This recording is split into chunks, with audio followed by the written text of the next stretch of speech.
Hello, and welcome to Becoming More, the podcast where you too can become more. Today, I want to talk to you about objection handling. See, a lot of the agents out there, because I was known for objection handling and actually was pretty doggone good at it, to say the least. I went on 162 listing appointments, and 160 families decided to have me help them sell their home. Now, why? Because I knew what to say.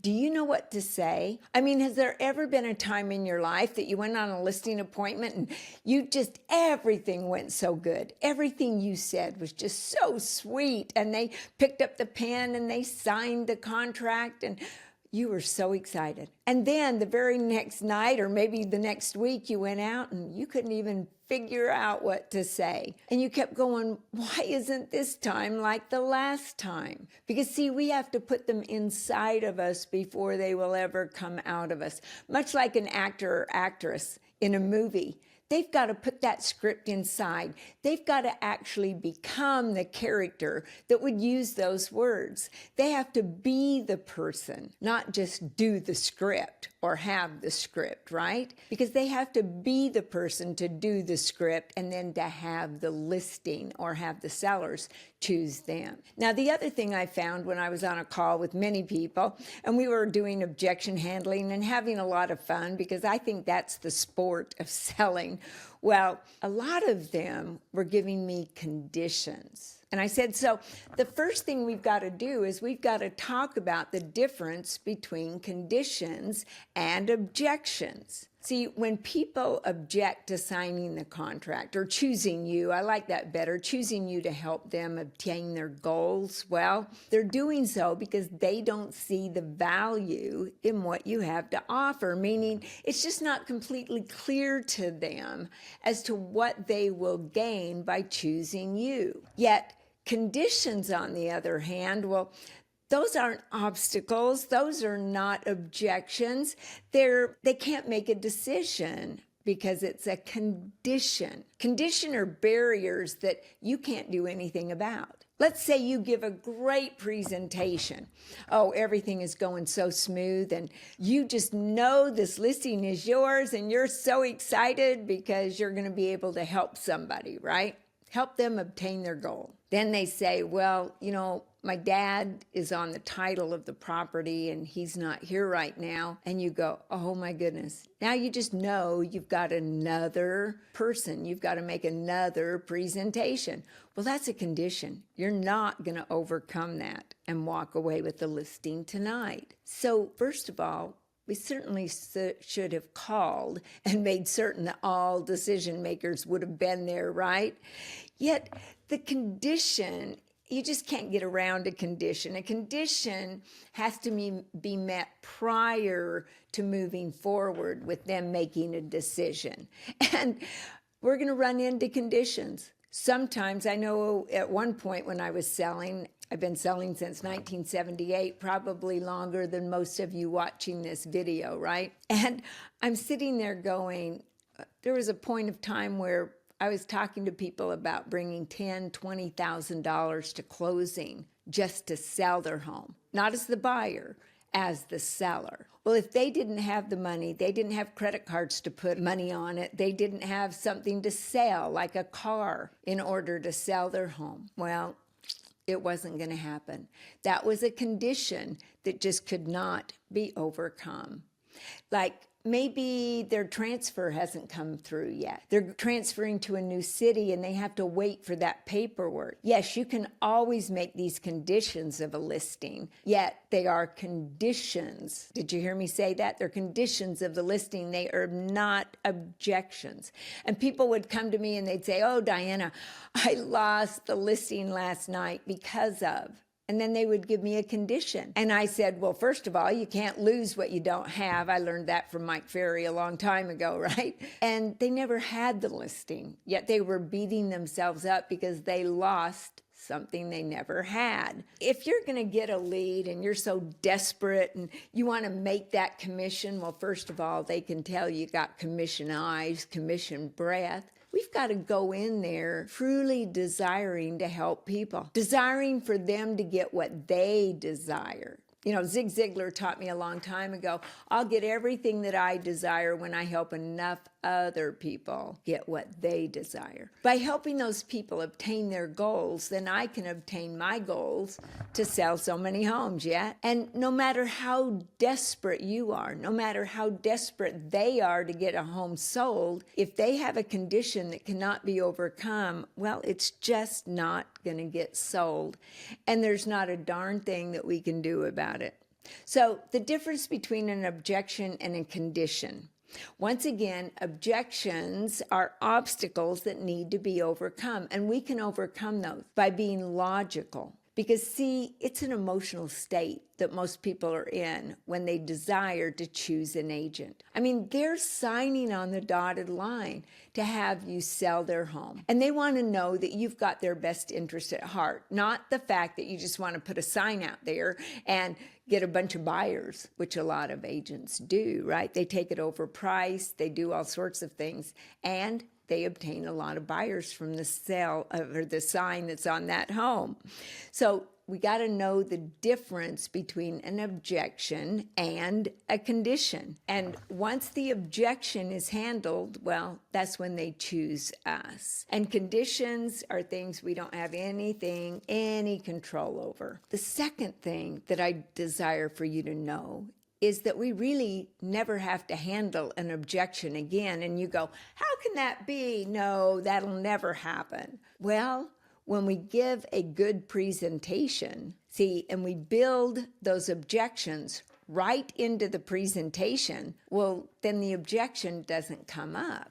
And by the way, when you get good at objection handling, there's only a very few objections that ever come up. And when you have 10 or 12 ways to handle those, well, they don't come up at all because your confidence shows. That energy of confidence, which is a confidence of success, really shows up. So let's identify all the objections that you believe that you are going to obtain before you go on the listing. And then let's put those into the presentation. Now, I don't know about you. When I first got into real estate, it was about features and benefits. Oh my goodness, that is so old. Please don't use features and benefits. I think it's important for us to ask questions to find out how we may best help the people. See, the interesting part is we think that people know the problems that we can help them solve. Most of the people don't truly understand the depth of the problem or the problem that they even have that exists within them and the circumstances that they're under. So until we ask enough questions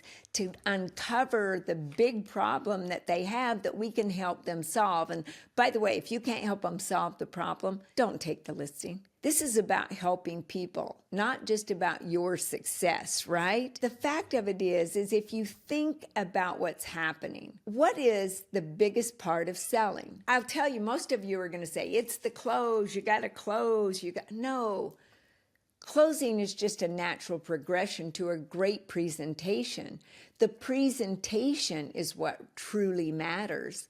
The presentation is what it's all about. And when you give a great presentation, you don't get objections. Closing is a skill, and it is a key skill. I do get that. Yet, when you're a master presenter, when you do it really well, guess what? You don't need to close. It just happens naturally. And so the bottom line that I desire for you to know is that presenting is the most critical skill to master as a salesperson. Have your presentation have all the objectives woven right into it. So there are no objections. You're handling them before you actually obtain them. And the only way a person will know how to sign the contract because it benefits them, is because you've asked enough questions and you've made certain that you can help solve the problem, right? When you handle all the objections that a prospect may have, well, they still have a chance to bring them up, and we get that. So we've got to realize that, yes, we will become great at handling objections. So there's some patterns that we can help use to overcome any objection that we want, okay? The first thing I desire to teach you, and you've known this if you've known me very long, the word but. Get it out of your vocabulary. This little word and, A-N-D, so much better. Because see, if I use the word but, I'm going to negate everything I just said. If they say, well, we believe we could get a better price, and I say, well, the price is important, but what it tells them subconsciously is, whatever you just said doesn't really matter. I'm going to tell you what really matters. And it's almost like you're force feeding it, right? Whereas if you say the price really matters and you're not negating it, you're actually bringing them into the conversation.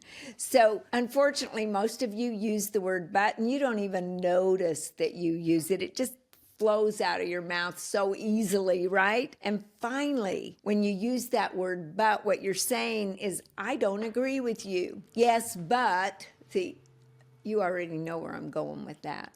You don't believe me when I say, yes, you're right, but I just said, no, you're not really right. I just wanted to say that to make you feel good. When your clients say something, one of the best things you can do is to agree with them. See, when you disagree with them, you're putting up a barrier. In fact, if you had your hand up and I pushed against your hand, you would automatically push back. It's just an automatic thing that our brain does. We don't like people disagreeing with us when we make a comment. And oh, they may be nice, yet in their unconscious mind, they're going, there's no way I feel comfortable with this person. You just can't flat out disagree with your client or your potential client. It's degrading to people. It hurts them. And even more importantly, when we understand the way that the brain works, then we understand that we're there to help people, not hurt them or harm them or disagree with them or make them feel little. We're there to help them achieve their goal. It's an opportunity for us to serve other people. You agree with them, and then you lead them into what it is that you desire for them to know. Now, when you do this type of thing, you start out by saying, yes, I do understand. That is one way of looking at it. Or I can appreciate that. And then you say whatever you desire to say. Or, I agree with you. There are times that works. Or what you're thinking is absolutely valid. Just even say, that's valid. I can understand how you might come up with that conclusion, especially with the way that the news is talking right now. And, did you notice I didn't say but? And then you transition into whatever it is that you desire for them to know. And you handle the objection. What you're saying is basically, I agree with you. And here's another way to look at it. And if they're logical, and it's logical what you're saying, they'll truly understand. If they are so emotional that they cannot let the logic in, well, maybe you desire not to work with them because you cannot help them obtain their goals. A lot of times people feel that their home is different. Oh my goodness, it is so different. And we already know. Yes, it's a little different, yet people are going to look at a lot of homes before they decide to buy a home, right? And we do not want to break rapport. We want to make that transition smooth. Yes, I truly understand. You have a lot of things that are unique about your home, and the market will determine the price of the home. See, I don't make the market, I only interpret the market. And those words really work because then you can use that on any objection that they have. You keep bringing it back to, it's the fault of the market. It is not your fault, right?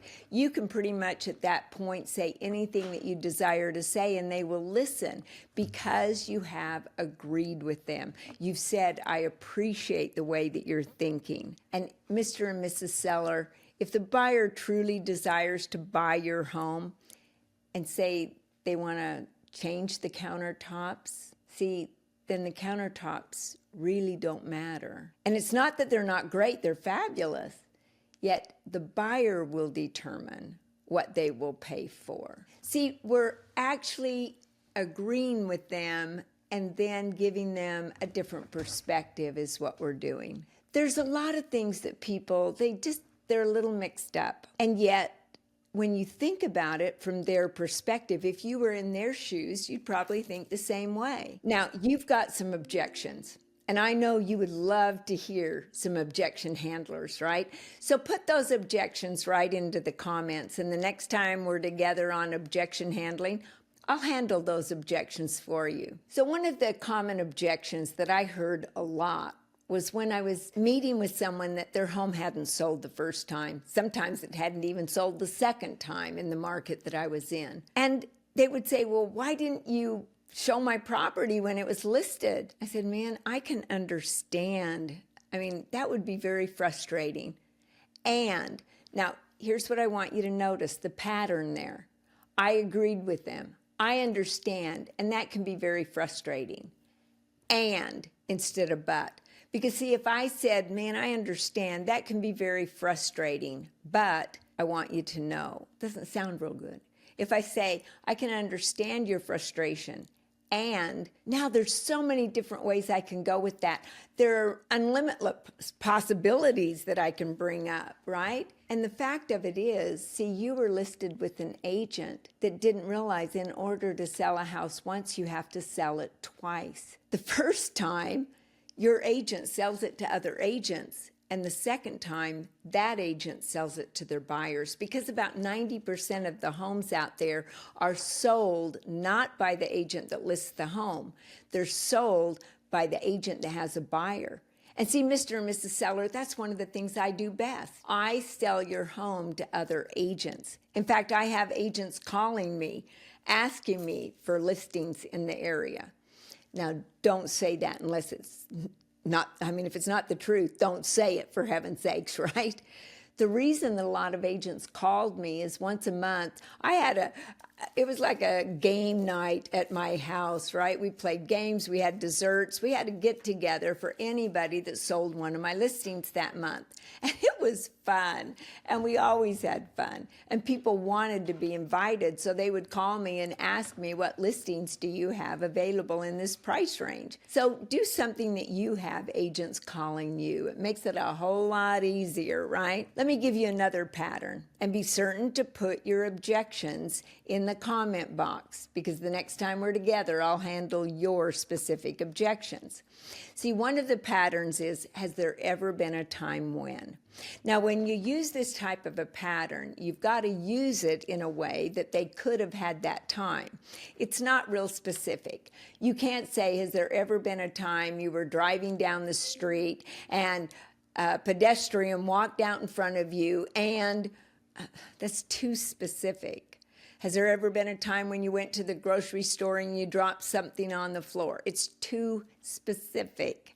When you say, has there ever been a time, you've literally got to have something that's very general. Has there ever been a time that you bought something and, well, it just wasn't up to the standard that you thought it was? Well, that's happened to a lot of people, right? Has there ever been a time that you paid for something and didn't find the value in it? Those are the types of things that people go, yeah, that's happened to me before, right?